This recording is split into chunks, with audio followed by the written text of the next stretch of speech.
Manila Broadcasting Company. DZRH, member kapisanan ng mga broadcaster ng Pilipinas. Oras Bishop Joel Porlares, alas 4:08. Uy! Nakapag-break ka na ba? Nakapag-relax ka na ba? Saan ka man nagtatrabaho, mapa-opisina man o work from home o mula mismo sa pwesto, sasabayan namin ang break time mo. Sasabayan namin ng mga balita at komentaryo, mga panayam ng mga taong viral ngayon. DZRH Break Time!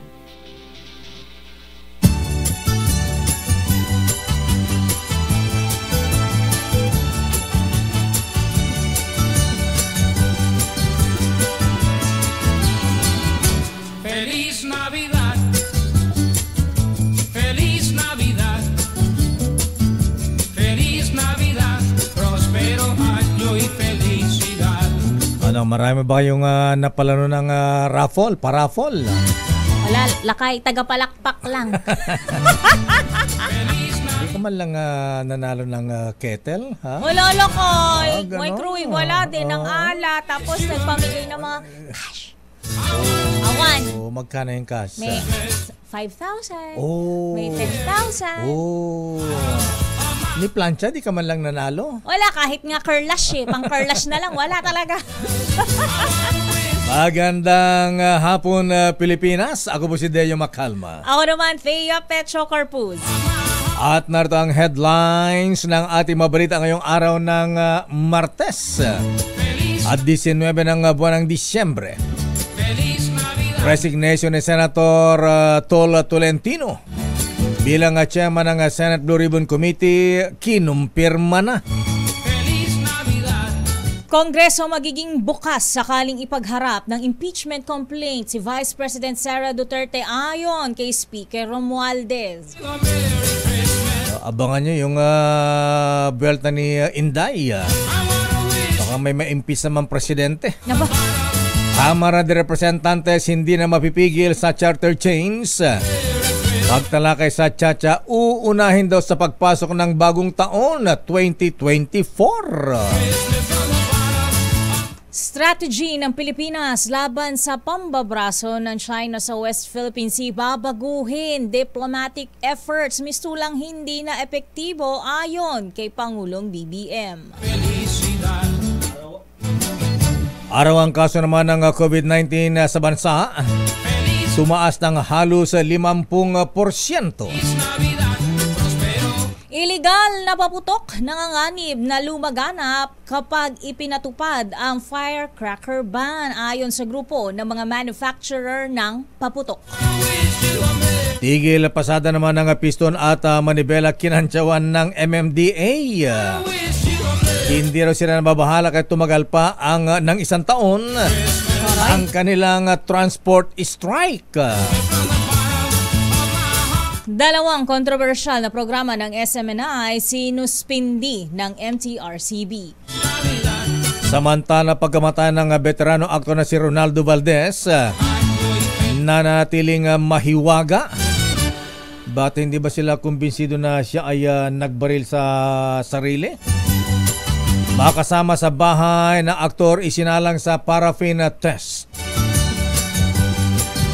Hilagang kanluran ng China niyanig ng malakas na lindol, 116 patay. Death toll pinangangambahan na tumaas pa.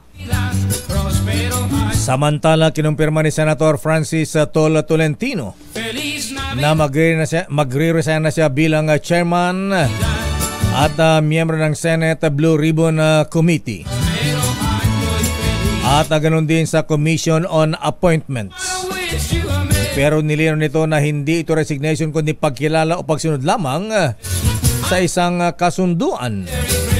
Sa kanyang news conference sa Senado, ang titulo ng kanyang statement ay "It is my intention to honor an agreement." Ano ba yung agreement na yan? Maliwanag ni Tolentino bago pa man ibigay sa kanya ang chairmanship ng Senate Blue Ribbon Committee at membership sa Commission on Appointments, ay may kasunduan na sa liderato ng Senado na manunungkulan lamang siya ng 1.5 taon. Sa pagbabalik ng sesyon ng Senado sa January 22 ay 2024 ay dito na may isa sa formal ang kanyang pag-resign sa dalawang pwesto sa CA at Blue Ribbon Committee. Pero ayon naman sa ating bubit, Miss Teya. Ano yan, lakay? Abay, malas daw ang pagiging chairman ng Senate Blue Ribbon Committee. Ayan. Bakit? Yun daw mga nagiging chairman ng Senate Blue Ribbon Committee. Ay? Hindi nare-re-elect na senador. Tulad daw ni Senator Dick Gordon. Mukhang mapamahiin si Senator Tol Tolentino. Baka madaan sa laway, lakay. Para hindi mabalish. Ganun ba yun? Oo nga, di ba nilalawayan yan? Para ano, sige, lawayan mo. Hindi naman pipigilin ng Kamara kung sakaling mag-file ang impeachment laban kay Vice President Sara Duterte. Sa 2x2 sinabi ni House Speaker Martin Romualdez na hindi nila tatanggihan ang impeachment complaint pero dadaan ito sa proseso. Git ni Romualdez, hindi dapat ginagawa ng issue ang pagpapatalsik kay Vice President Duterte dahil wala pang nakalatag na complaint laban dito. Narito ang pahayag ni Romualdez. May proseso naman yan. Hindi naman natin At tayo naman, we just prepare, no? And we always entertain. And kasi demokrasya yan. Kahit naman dyan, kung meron tayo ng measure deal, siyempre binabasa natin. And then may proseso naman yan. But habang wala pa naman, so we don't give it much credence. Samantala, para kay Speaker Romualdez, itinuturing pa rin niyang kaibigan si Vice President Duterte. Naritong muli ang speaker. We do not interact much as before nung kasama kami araw-araw sa kampanya. Pero by and large, I see that nothing much has really changed. Ganun po. Share the same visions, working together for the betterment of the country. I look at her as a friend and as my Vice President and as a Secretary of Education. Hindi nyo lang alam kung ganun din. Kung may reciprocity, yung pong pakiramdam. Ganun talaga sa buhay. Ang reciprocity yata. Pagka daw inimpeach si Inday. Ay? Baka yung grupo nila na tatay niyang si Pangulong Digong ay magsulong din ng impeachment. Samantala, gagawing priority ng Kamara de Representantes sa susunod na taon ang pagtalakay naman sa chacha o charter chains. Sa panayam pa rin ng DZRA, sinabi ni House Speaker Ferdinand Martin Romualdez na maaari nilang simulan ang proseso para sa chacha sa pagbabalik ng sesyon sa Enero. Sabi ng Speaker, marami adjustment ang kinakailangan upang maging swak sa pagbabago ng panahon at advancement sa teknolohiya. Sabi pa ni Speaker Romualdez, re-resolbahin din ang mga nakahadlang sa foreign investors na mamuhunan sa bansa. Ito ang pagbabago naman sa economic provision ng saligang batas. Narito si Speaker Romualdez. Where there is life, there is hope. Yung mga ibang dyan sa Senado, mukhang open na. Hindi ko sasabihin na lahat, pero mayroon sinasabi. Sabi ni Senate President, mahirapan o baka hindi mangyayari o baka hindi pa oras. Naintindihan ko yung ingat niya. Kasi baka niya karoon ng gano'ng klaseng discussion dyan. Kaya sa totoo lang po, siguro, kasi marami rin silang pinatapos kasi lahat ng tinapos natin sa House, hindi pa sila tapos Samantala, aminado si Pangulong Ferdinand Bongbong Marcos na kailangan ng baguhin ang estratehiya laban sa pambubuli ng China sa West Philippine Sea. Ayon sa Presidente, halos wala ng bisa ang diplomatic efforts para pigilan ang pag-akto ng China sa bilang hari sa West Philippine Sea. Sa panayam ng media sa sidelines ng katapos na ASEAN-Japan Summit sa Tokyo, tinukoy ni Pangulong BBM ang traditional methods ng diplomacy tulad ng note verbal at ang tinatawag na Demarche. Sinabi ng Pangulo na matagal nang ginagawa ng Pilipinas ang naturang hakbang subalit hindi na ito iniinda ng China. Ipinahayag ni Pangulong BBM na dahil sa nabanggit na sitwasyon, panahon na upang ikonsidera ang makabagong konsepto at prinsipyo na maaaring makapigil sa Chinese aggression sa West Philippine Sea. Ano kayang strategy na aling Pilising, ha? Samantala mga misis, ayun ako mga kuya, ha, mga lola, ingat. Dahil tumaas po ng 50% ang naitalang arawang kaso ng COVID-19 sa bansa sa nakalipas na linggo. Batay sa pinakahuling weekly bulletin ng Department of Health, sumirit na sa 389 ang average cases ng COVID-19 mula sa 260 cases lamang. 16 sa mga ito ay nasa severe o critical na kondisyon. Umabot naman sa 16 kataang namatay sa COVID-19 ngayong buwan ng Disyembre. Pero sabi ng DOH na sa kabila nito ay nananatili pa rin kakaunti ang mga pasyenteng umuokupa sa COVID-19 beds sa mga ospital sa buong bansa. Ingat-ingat po, ha? Lalo po yung may mga comorbidities, yung mga may karamdaman. Abay, magsuot po kayo ng maskara. Face mask, ayan, sa mga crowded areas.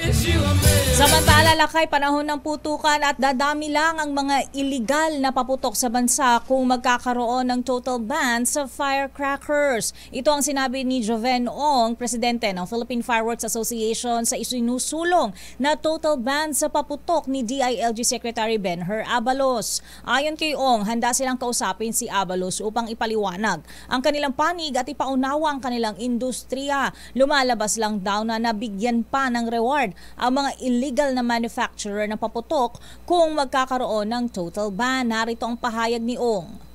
We will try to get in touch with the Secretary Abalos and explain to him the plight of our industry. I'm pretty sure that once he learns about all the things that are happening in the industry, he will also understand na hirap din po ang industriya at kailangan po namin talaga ang tulong ng Secretary po na masugpo po itong mga nagdudulot po ng aksidente at saka ng mga nasasaktan tuwing New Year. Mabilis lang po talaga sugpuin yan kung hindi po total ban ang sagot po dyan. Sabi pa ni Ong, dapat tugisin ng pamahalaan ang mga smuggler ng illegal na paputok na isa sa mga sumisira sa mga legal na manufacturer ng firecrackers. Babalikan natin ang pang detalye na ating mga balita. Abangan na mga nagwelgang jeepney drivers na kasapi ng piston at manibela. Aba, kinantawan ni Chairman Artes. Abay, kahit mag-strike pa raw sila ng 1 taon. Aray! Samantala, 2 kontrobersyal na programa ng SMNI ni Pastor Kibuloy sinuspindi ng MTRCB. Ba't ano bang programa yung sinuspindi, ha? Anyari ng problema, ha? Samantala, mahiwagang pagkamatay ng veteran aktor na si Ronaldo Valdez na sinasabing suicide sa pamagitan ng pagbaril sa kanyang ulo. Abay, pinagdududahan pa baka may foul play. At malakas na lindol tumama naman sa China mahabigan. 116 katao ang namatay at pinangangambahang tumaas pa. Ano kayang magnitude yung lindol na yon, ha? Ang detalye po na mabalitang yan sa ating pagbabalik sa ating palatuntunang Break Time. DZRH Break Time. Oras sa Mr. Michael is my guy, Kuyang Chester Gans ng NBI. Abay, birthday boy, Mr. Cesar Lee. Oras ganap ng alas 4:22. Sorry, wala kasi akong kaya ibigay sa'yo, kundi Christmas card. Pero di bale, andito naman ako, di ba? Mas mahal mo ako kaysa sa Christmas card, di ba? Pero meron pa akong isang regalo sa'yo, ibubulong ko sa'yo. Do you know that I love you very, very much? That I'll awake on Christmas morning and find my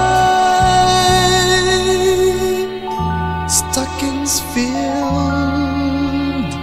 with you.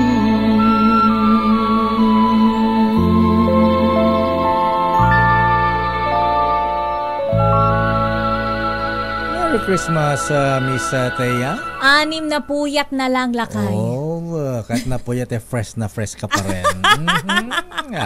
At sa mga brethren sa Jolly Bugarin, Masonic Class number 468, Rico J, hindi Christmas card ang ipinamigay nila. Ano, Lakay? Namigay sila kasama ang mga taga-Philippine Information Agency. Abay sina Deputy Director Jojo Yapa, Kuyang Chester Gans. Abay namigay sila ng regalo, ayan, sa mga cancer patients sa National Children's Hospital. Aba, ang gagaling. Gift giving doon kanina. Para yung mga nobilities din natin makuyang na mga masun sa Shriners. Abay sila din ay namigay po ng regalo naman doon sa mga indigent patients. Ayan, sa ward section doon sa East Avenue Medical Center.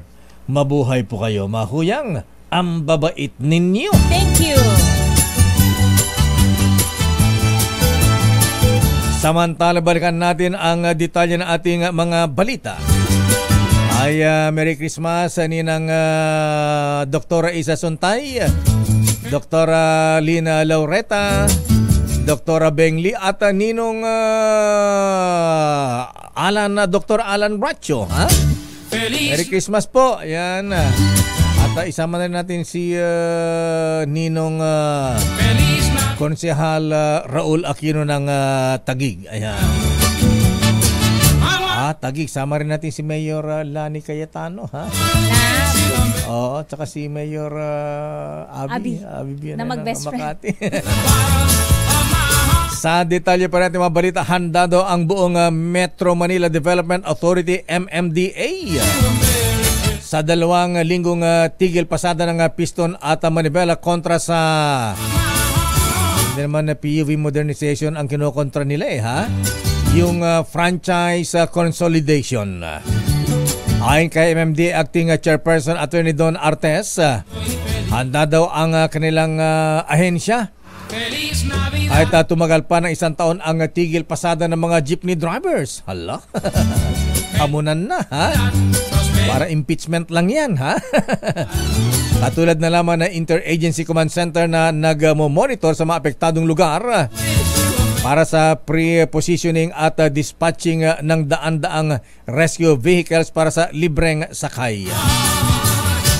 Ayos naman kasi, ginugulo pa ng LTFRB. Itong si Guadis talaga, oh. Kaya tuloy pinapasok yung bahay niya, ha? Batay sa assessment ng MMDA, hindi na paralisa ng piston at manibela ang transportasyon at wala pa sa 1% ang naapektuhan. Muli namang nilinaw ng MMDA na hindi nila pinalalabas ang mga sakyan para sa libreng sakay upang hindi maagawan ng kita ang mga drivers na hindi naman sumali sa welga o protesta.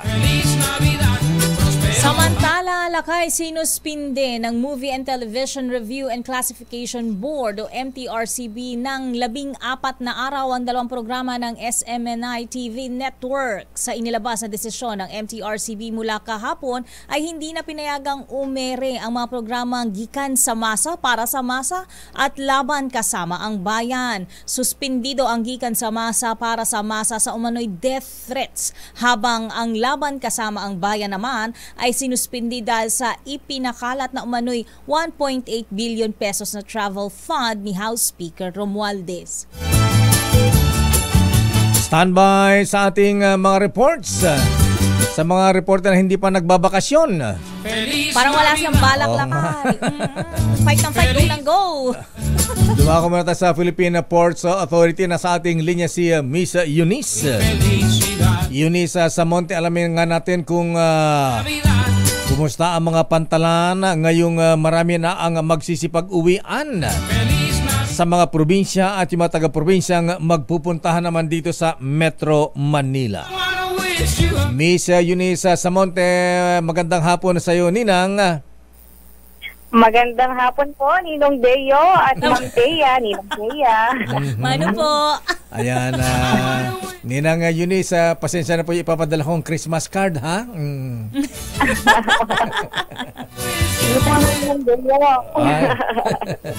Anyway, Ma'am Eunice Samonte, ayan, kumusta po ang ating mga pantalan? Ramdam na po ba ang dagsaan ng mga pasaya papuntang mga probinsya? Nako, Sir Deo, ramdam na po, no? Lalo po at nagsabay po itong bagyo, saka po yung peak season. Ang inaasahan po kasi natin, December 16 hanggang January 5, yung peak season ng mga tao sa pantalan. Actually, mas marami nga po yung ngayong taon na forecast natin. Nasa 5.1 million po na pasahero. So, para po noon sa nakaraang taon na nasa 4.7 million lang po. Ayan, dahil wala na silang katatakutang COVID-19, although na tumaas daw ng 50% ayon sa DOH.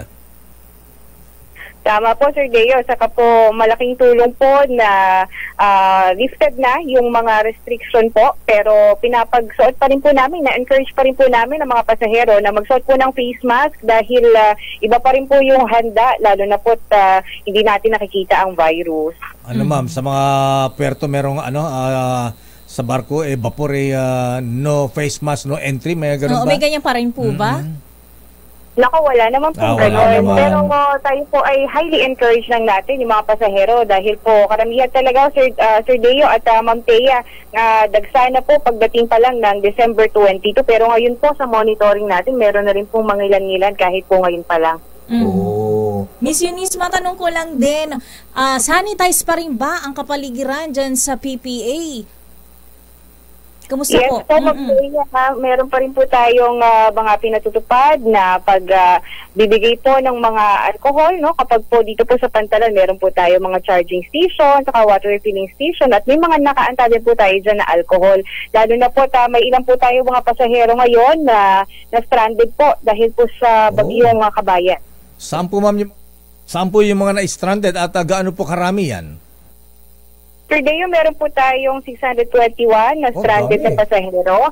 At ito po sa buong port areas na po, no? Buong pantalan na covered po ng Philippine Ports Authority. Meron po tayong stranded na around 200 dito po sa Western Leyte, Biliran. Meron din pong 20 na na-stranded sa Bohol at 165 stranded po dyan sa Agusan. At 224 po, pinakamarami dito po sa Misamis Oriental, Cagayan de Oro.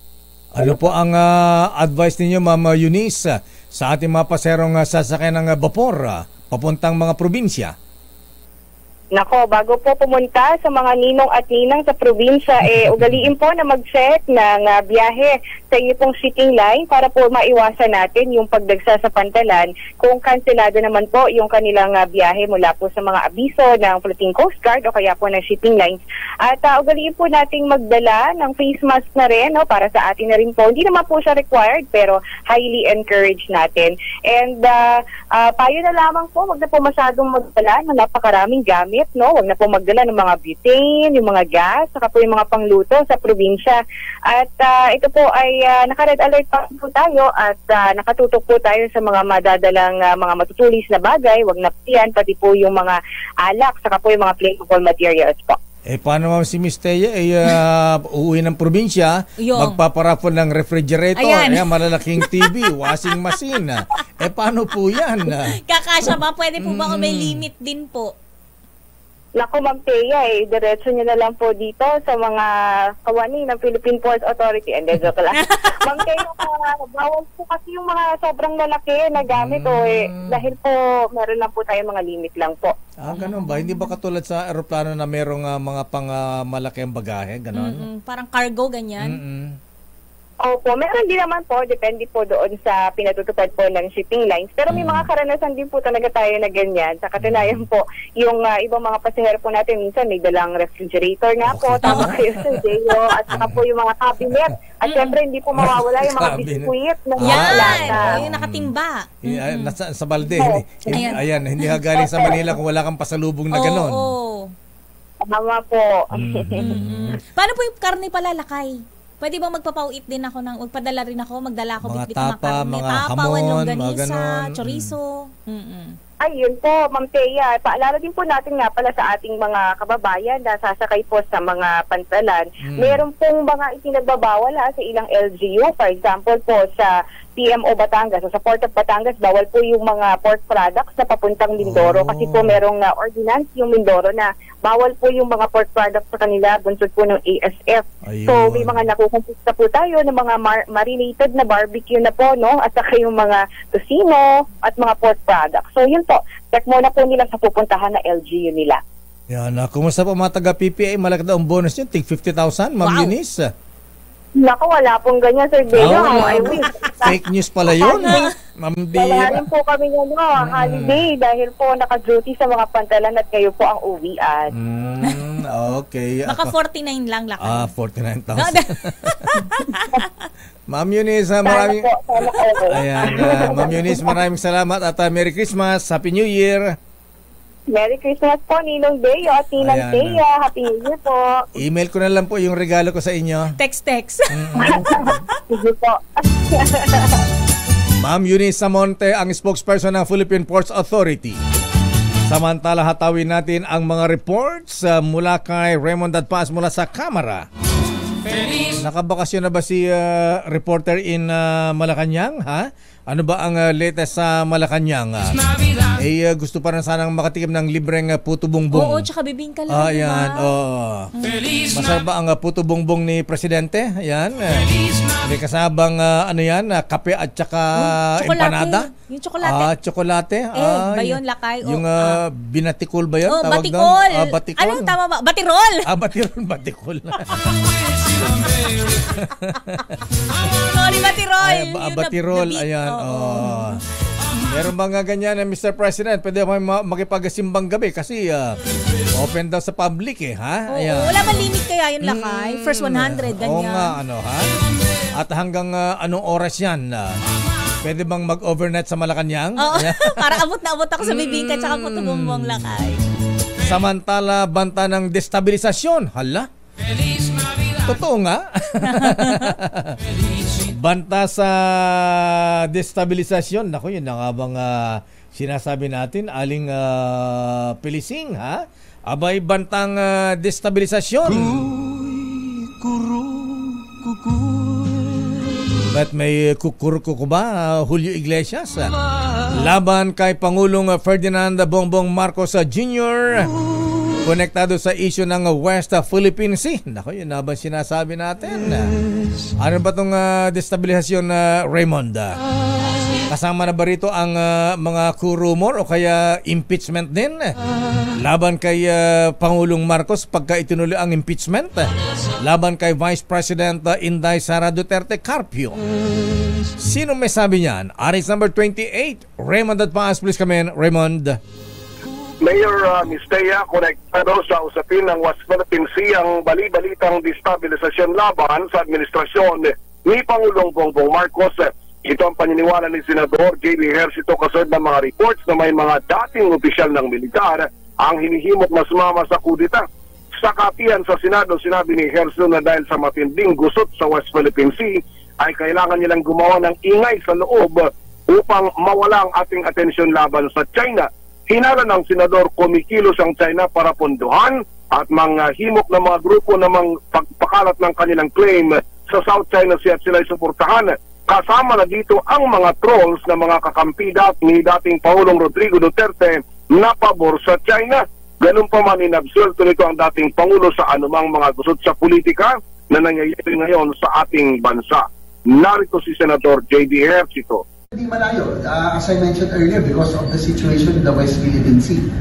So yung external natin, so that yung magkaroon tayo ng attention dito sa kumbaga mapunta yung attention dito sa internal, sa ginagawa nilang distant efforts,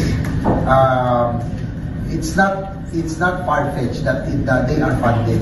Kasi bigla na lang pro-China sila, na talagang napakahirap ilaban ng posisyon pero talagang bilib din ako sa kanila, di ba? Di ba, wala nang mas malala pa. Sabi ko, wala nang mas malala pa. Doon sabi ko sa mga tao tayo mong pag-ibenta yung bayan mo para sa ita. Para sa kauna-unan sa Pilipinas, DZRH, Mayor. So, yung mga issue ng destabilisasyon, yan ay made in China? Oo nga. Yun ang hinala ni Senator JB, Mayor. Dahil para daw mawala yung atensyon natin doon sa ginagawa nila sa South China Sea o sa West Philippine Sea, pinupondohan nila yung mga grupo o may mga individual na kanilang naudyukan na sila yung magpaingay dito sa loob para yung attention natin, sa halip na nakatingin tayo sa labas, ibalik natin dito sa loob habang ginagawa nilang kanilang gusto doon sa West Philippine Sea, Mayor. Identified na ba yung grupo na nagbabalak ng ganito, Raymond?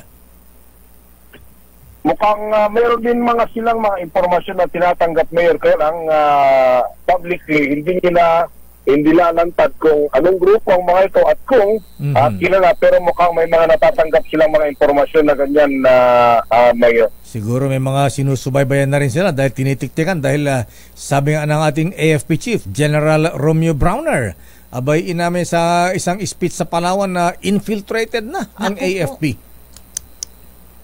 Ayun, kasama yan sa usapin na yan, Mayor. At ang masaklap nga, kaya nga sinasabi lagi ni Senator J.B. Ejercito kanina, para bang ang hirap tanggapin na kapwa mo Pilipino kumakampi doon sa kalaban mo. Yan ang masakit. Nakikita na kanila, inaagawan tayo ng teritoryo, binabastos tayo ng harap-harapan. Sila pa yung kinakampihan at yung mga nagtatanggol, gaya nila Senate President Sumiri, Speaker Romualdez, sila Commodore Tariela at saka ni Defense Secretary Gibo Teodoro, sila pa ngayon ang inuupakan nitong mga trolls na mga ito na kumbaga kasama doon sa grand plan na guluhin tayo dito sa loob Mayor. Yung may tinatawag lakay na makapili. Parang ganyan ba yun? Parang ganun na nga. Ayan, Anyway, sige, abangan na natin. Sana hindi naman at magpapasko. Ang bira naman away-away pa. Ayan, puro kasi politika. Ayan, anyway, maraming salamat, Raymond. So, kumusta ang pamasko ni Senator JB?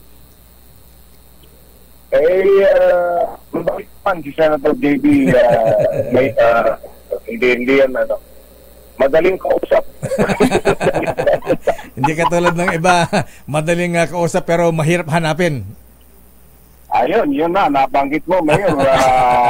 Nauna nang nagbakasyon, Mayor. Okay. Wala pang bakasyon, pero nakabakasyon na. Last day ngayon ng pasok sa Senado, Mayor, balik nila parang January 6 o January 8 na yata. Ang balik nila, pero ang session, January 22, 2020 ang balik, Mayor at Kaya. Ayan, kaya yung po mga naganap sa amin, recorded po itong balita namin. Recorded pero live. Maraming salamat, Raymond. Merig sa inyo, Mayor at Kaya. What is happening to our country, Mr. President?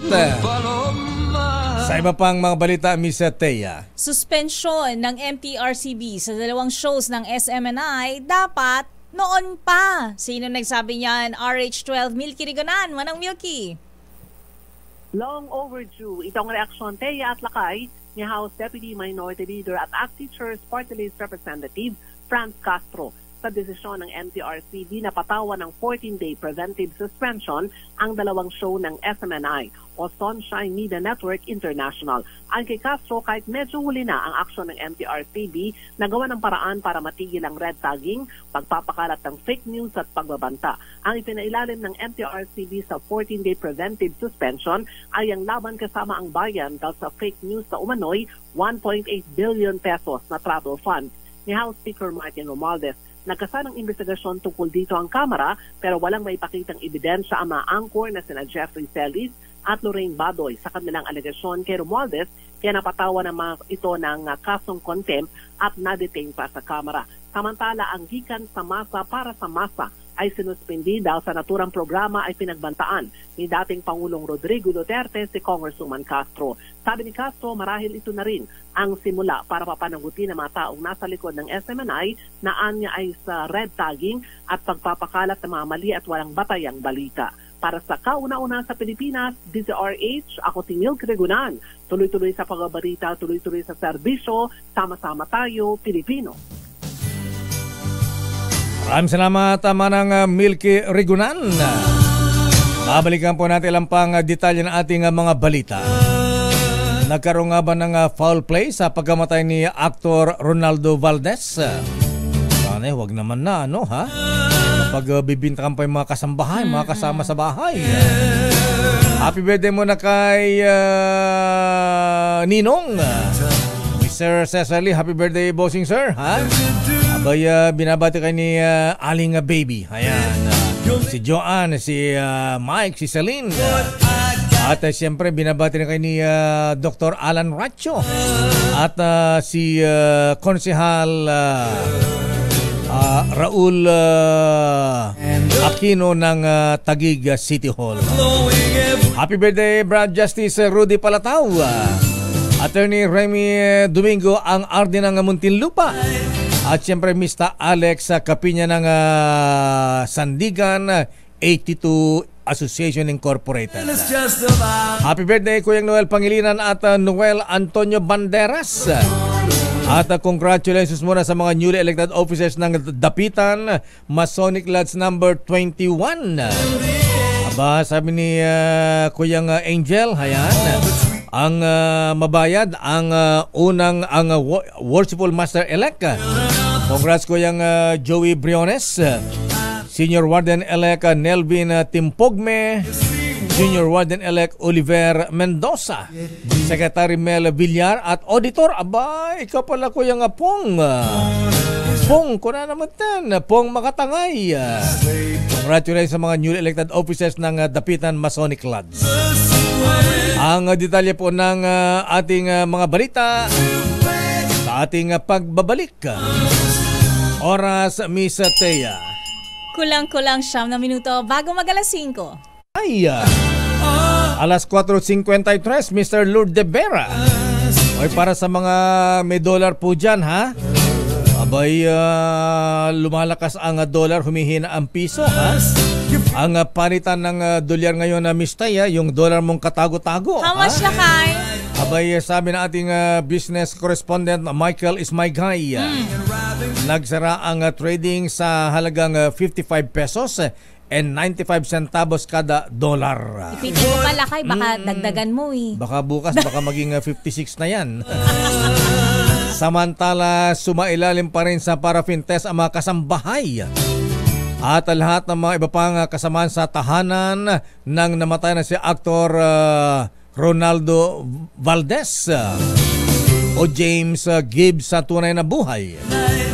Ayon sa Quezon City Police, ito ay bahagi ng kanilang SOP, Standard Operating Procedure, para sa investigasyon ng pagkamatay ng nasabing aktor. Batay sa report ng Quezon City Police, natagpo ang duguan sa loob ng kwarto sa kanyang bahay si Ronaldo Valdez, kung saan nakita siyang nakaupo at hawak ang isang kalibre 45 na sinasabing ginamit sa pagbaril sa sarili sa pamagitan ng kanyang sentido. Samantala, umapila naman ang Quezon City Police sa publiko na igalang ang privacy ng pamilya ng aktor at huwag gumawa ng anumang espekulasyon tungkol sa pagkamatay ng nasabing magaling at veterano aktor na si Ronaldo Valdez. Our condolences po sa pamilya.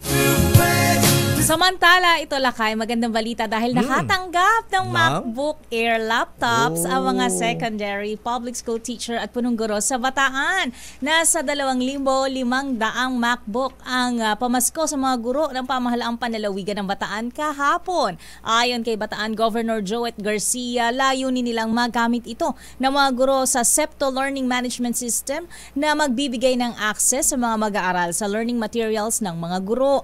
Ayon pa sa gobernador, nang galing ang pondo sa pagbili ng laptop sa Special Education Fund ng pamahalaang panlalawigan.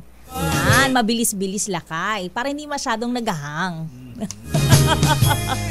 Hindi katulad ng mga binili noon sa overpriced na. Di pa nagana ng tama. Ayan yung pinagbibili ng DepEd noon. Samantala, nako, eto, Miss Thea, ha? Sa ating mga kapatid na LGBTQ. Pinaniniwala ang lilikan ng kontrobersya sa Roman Catholic Church. Ang bagong deklarasyon mula sa Vatican City. At anong announcement ni Pope Francis? Ito ay matapos i-anunsyo ni Pope Francis na pinapayagan na ng simbahan ang mga pari na i-bless ubas-basan ang same-sex couples o ang ikinakasal na magkapareho ang kasarian. Wow! Bukod sa same-sex couples, pwede na rin tumanggap ng basbas mula sa mga pari ang mga tinatawag na irregular couples.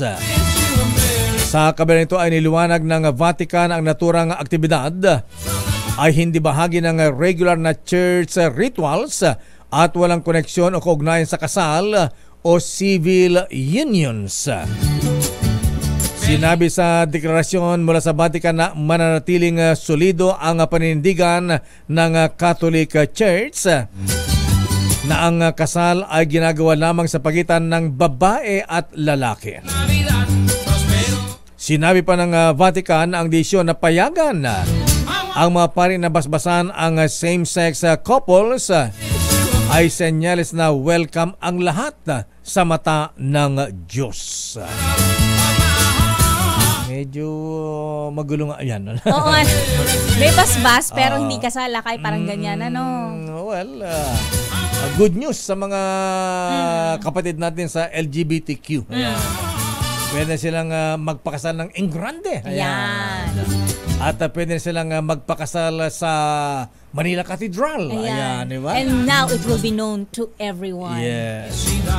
Samantala, hinihili ng Metropolitan Manila Development Authority na palawigin ang operasyon ng mga tren ngayong Christmas rush. Ayon kay MMDA Acting Chairperson Romando Artes, nakikipag-ugnayan na ang ahensya sa tanggapan ng LRT at MRT para matulungan ang commuters na hirap sa pagbiyahe tuwing gabi. Bukod dito, layo nitong bigyan ng asistiya ang mga mamimili ngayong extended na rin ang operasyon ng mga mall hanggang hating gabi. Samantala, tiniyak naman ng MMDA na naka-full deployment na ang kanilang mga tauhan ngayong holiday season sa mga pangunahing lansangan para magmando ng trapiko. At magandang hapon kay Ninong Attorney Vladimir Amir Putin Pelaez Momo. Ayan, para po sa kanyang mga inaanak. Ayan, i-text nyo na lamang daw po siya kung anong gusto yung Christmas gift. Ayan. Kung ng laptop, cellphone,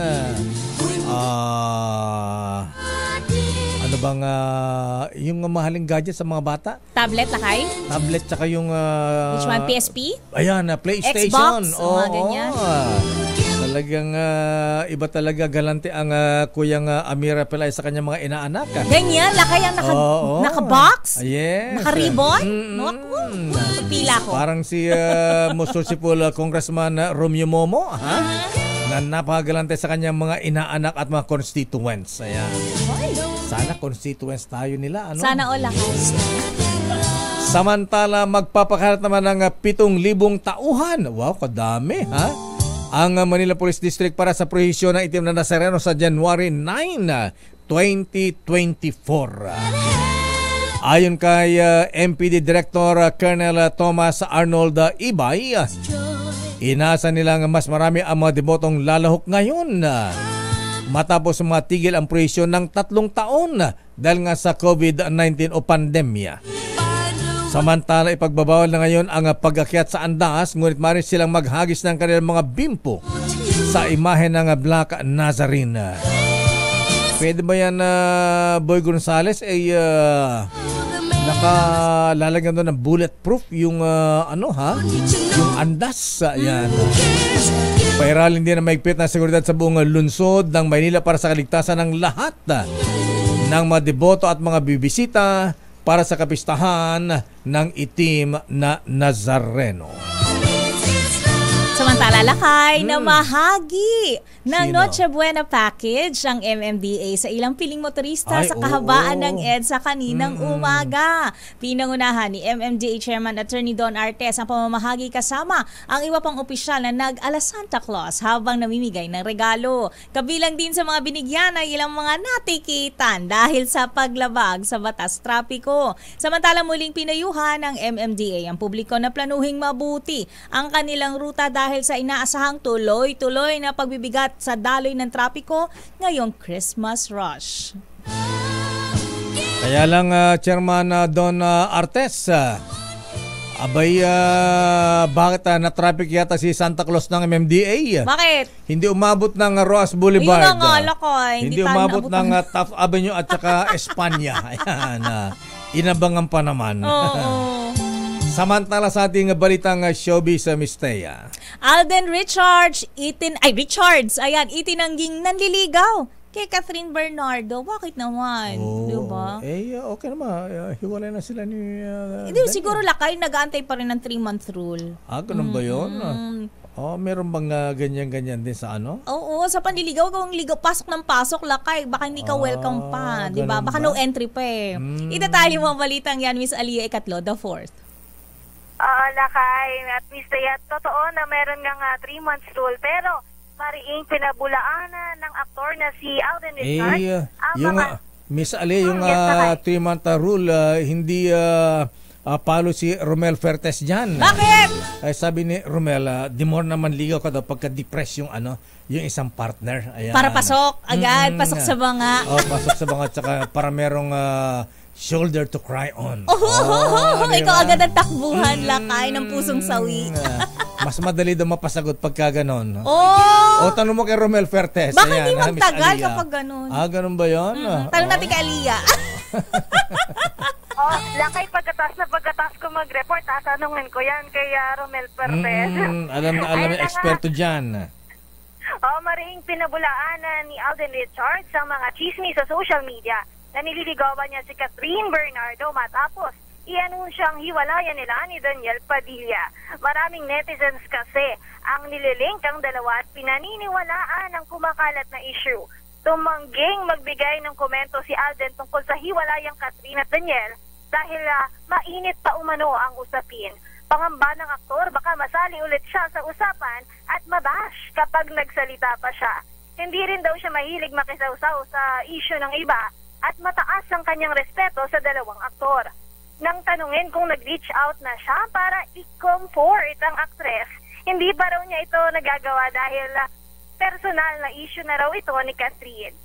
Para sa Breaktime Showbiz, ito si Alia Ecatlo, tuloy-tuloy sa pagbabalita, tuloy-tuloy sa serbisyo. Sama-sama tayo, Pilipino. Maraming salamat, Miss Alia Ecatlo the 4th. Hoy, binabati natin si Ninong Ala Mendoza, ha? Ayan, yung sinuspinde pala ng MTRCB na programa sa SMNI. Kay Pastor Kibulo ay gika na sa masak. Alam mo kung sinong host doon? Sino lang? Si Dong. Pangulong Digong Duterte, ha? Ayan. Dyan ba di umano'y nag-threat lakay? Dong, gusto mo magprograma dito sa DCRH, Dong? At laban ng masa ni Belhica, ha? Sinong Belhica? Ito ba yung sa Arta nung araw? Yung nagpo-programa dito sa atin? Siya ba yun? Siya ba to? Nasa MNI na ba siya? Idol Al Mendoza? Ayun. Yung mahabigan, habang papalapit ang Pasko, wag away-away. Painit ang mga ulo. Love. Correct. Peace on earth. Yes. At yan na po ang kabuuan natin palatuntunang break time. Ako po si Deo Macalma. Ako naman, Thea Petro Corpuz. Antabayan po ang ninong ng bayan. Ayan, magmamano ako dyan. Ay, eto, galante rin ito, ha? Ayan. Ayun, si Belihika nga. Siya nga lakay. Nasa SMNI na nga siya. Ayan, oo. Ano nga bang first name ni Belihika? Magagaggles ko rin yan lakay. Ganun ba? Oo. Nandun na pala siya, lumipat na. Iba na pala. Anyway, Greco. Ayun, Greco Belhica. Ayan. Salamat, Idol Ala Mendoza, ha? Ayan. Binabati ka ng Merry Christmas ni Mr. Danny Isla. Anak sa ni Boots Belhica. Ayan. Anyway, susunod na ang palatuntunang balansyadong mga balita. Mula kay Ninong Chairman of the Board Henry Uri at Miss naku, ito rin ang galanting ninang ito. Yan, isa pa yan lakay. It's a tandem yan. Tayo nakarumot, sila generous. Ang haba ng pisa mga ito, ha? Yan. Mahina ang 1,000 sa kanilang mga inaanak dyan. Siyang tunay at ako'y makapagpapatunay lakay. Talaga, ha? Miss Karen Oyong. Bye-bye. Stay safe. And Merry Christmas.